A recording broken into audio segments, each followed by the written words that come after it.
Бүйректің қатерлі ісіктері бүгінгі таңда біздің елімізде заманауи технологиялардың арқасында ерте сәттерінде анықталатын болды. Ерте анықталған ісік болашақта емі тез және жеңіл өтеді. Және де болашақтағы прогноздары жақсы. Бүйректің қатерлі ісіктері жасқа қарамайды. Жастарда да, үлкен адамдарда да кездесіп тұрады. Бұл жағдайларда ең маңызды ем бұл операция. Химиотерапия, лучевой терапия бүйректің қатерлі ісіктері кезінде қолданбайды. Ең маңызды ем бүкіл әлемде ол хирургиялық ем. Немесе толықтай бүйректі алып тастау ісігімен бірге, немесе тек қана ісікті алып тастап бүйректі сақтап қалу. Ол ең жақсы әдет деп санаймыз. Өйткені болашақта науқаста өзінің екі бүйрегі қалады. Біздің орталықта аптасына жоқ дегенде 3-4 сондай ота өтіп тұрады. Бүйректі сақтап қалу, немесе бүйрек толықтай ісігімен бірге алынатын оталар болады. Біздің орталықта олар лапароскопический сондай әдістермен жасалады, немесе ашық хирургия ретінде де. Үлкен қиын хирургиялық жағдайларда. Бүйректің қатерлі ісіктері кезінде иммунотерапия, иммунотаргетный терапия деген ем қолданады.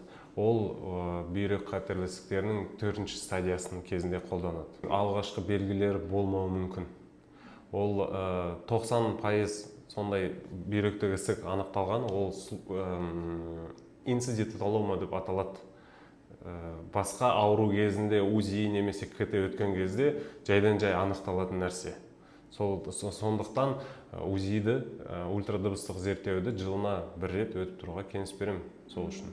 Белгілері болады ақырғы стадиялар, 3-4 стадия кезінде бүйректегі ісік үлкен болып өсіп кеткен кезде қасындағы органдарға қысып, ауырсынып, немесе кіші дәрете қан пайда болуы кезінде ғана анықталады. 90% ол ешқалай өзін көрсетпейді ол ауру. Болезнь фон Гиппеля-Линдау деген болады. Адамдардың екі бүйрегінде де қатерлі ісік болады. Сол кезде біз ол емді 2-ге бөлеміз, немесе бір отаның ішінде жасаймыз.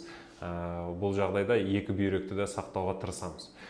Болады, сирек кездесетін жағдайларда 2-де бүйрек сақталған келмесе, 2 бүйрегінді алып тастаймыз. Болашақта науқас өмір бойы диализде болады.